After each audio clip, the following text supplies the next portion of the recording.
سے پہلے کہ میں بات شروع کروں آج کے ٹاپک پہ کہ ٹاپک کیا ہے، لیکن میں اپنا اگر آپ کو بتاؤں کہ مجھے جو چیز فیسینیٹ کرتی تھی پروفٹ صلی اللہ علیہ وسلم کے بارے میں، اور جب میں یہ سوچتا تھا کہ ایک بات رسول اللہ صلی اللہ علیہ وسلم کی جس پہ ویسٹرنرز نے بھی بہت بات کی، ویسٹرن اورینٹلسٹ نے، ان کے کوٹس موجود ہیں، وہ بھی ابھی میں آپ کو سناتا ہوں کہ ہاؤ کم ایک انسان جو اتنی مشکلات سے گھرا ہوا ہے اور جو طرح طرح کے سٹریس ظاہر آئے رسول اللہ صلی اللہ علیہ وسلم کو، لیکن اس کے باوجود وہ شخص ڈیلی اپنا بیسٹ ورژن کیسے جی رہا ہے ڈیلی، اور کس طرح وہ ڈرائیو کیا ہے، وہ کیا تھی رسول اللہ صلی اللہ علیہ وسلم کے پاس چیز کہ وہ ڈیلی اپنا بیسٹ ورژن کے ساتھ زندگی گزارے۔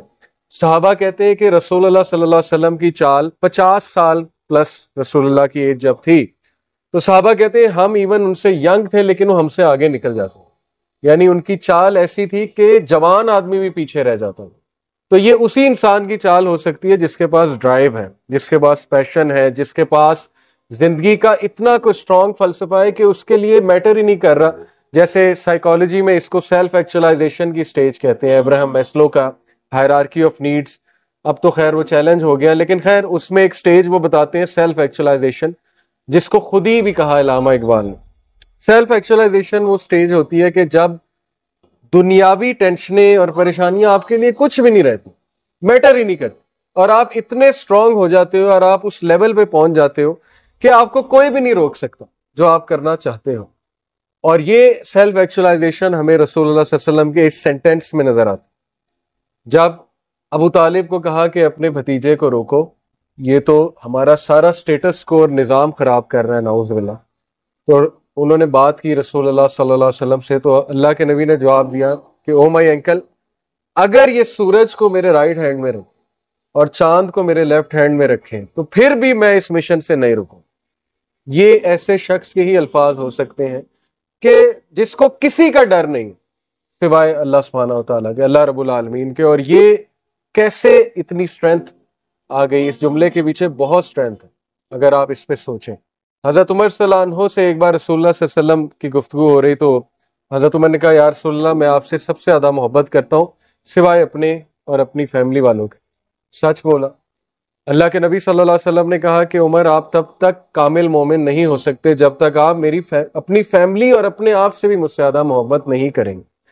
حضرت عمر خاموش ہو گئے اور سوچ میں پڑ گئے اور سوچتے رہے یہاں تک کہ سوچ کر انہوں نے جواب دیا کہ اللہ کے نبی اب میں آپ سے اپنے سے زیادہ بھی محبت کروں۔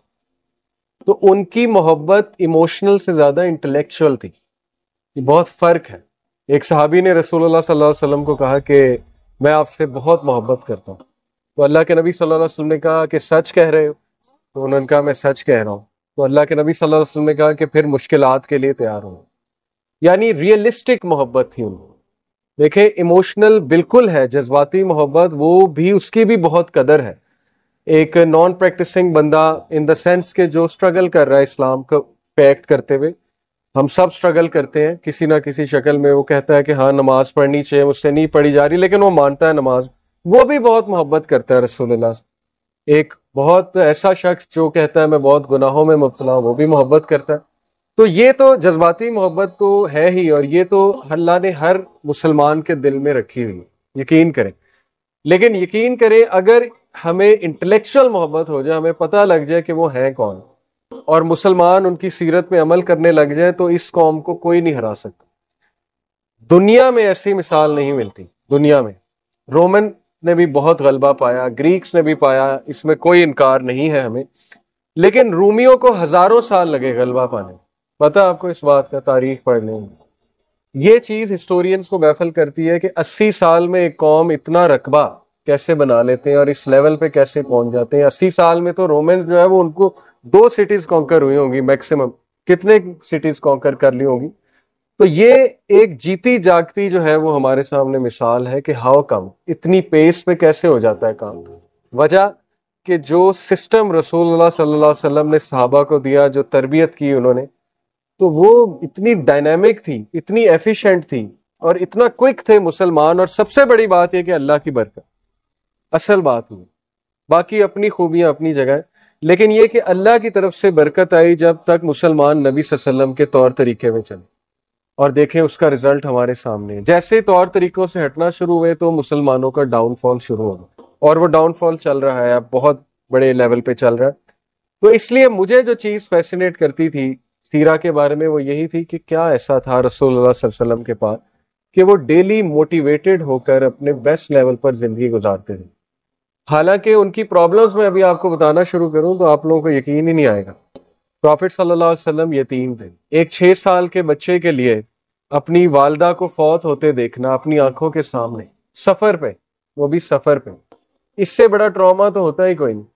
اور کئی لوگ اس ٹراما سے نہیں نکلتے ساری عمر، اس لیول پہ جا کے رسول اللہ صلی اللہ علیہ وسلم کی پرسنالٹی نکھری، ورنہ ٹراماز تو انسان کو گرا دیتے ہیں، لیکن رسول اللہ تو نکھر رہے تھے، اور رسول اللہ صلی اللہ علیہ وسلم ڈیلی اپنے بیسٹ ورژن پر آ رہے تھے، اور گروتھ اور ایفیشنسی وہ آپ کے سامنے۔ پھر رسول اللہ صلی اللہ علیہ وسلم آپ دیکھیں کہ اپنے ہی لوگوں نے، اپنے رشتہ داروں نے ہی جو ہے وہ بیک سٹیبنگ بھی کی، نکالا بھی، بہت کچھ کہا، دل توڑنے والی باتیں کہیں، مجنون کہا، نعوذ باللہ، پاگل کہا، شاعر کہا، کاہن کہا، کیا لیبل نہیں تھا جو رسول اللہ صلی اللہ علیہ وسلم کو نہیں کہا گیا۔ ہاؤ کم کہ وہ اتنا بڑا ان کا کرج تھا، جگرا تھا کہ نہ صرف انہوں نے فورگیو کیا بلکہ ان کو گلے بھی لگایا اور دعوت بھی دیتے رہے۔ وہ کیا اسٹرینتھ تھی ان کے اندر۔ اور پھر دیکھیں انہیں نکال دیا یا کہہ لیں کہ بس انہوں نے اتنی زیادتی کی کہ شیب ابی طالب کا واقعہ ہمارے سامنے موجود ہے، بنو ہاشم کا بوائے-کاٹ۔ اور یہ چھوٹی بات نہیں ہوتی ہے کہ آپ کا بوائے-کاٹ کیا جائے اور آپ ایک یہ پریشر بھی لیں کہ میرے فیملی والوں کا کیا بنے گا۔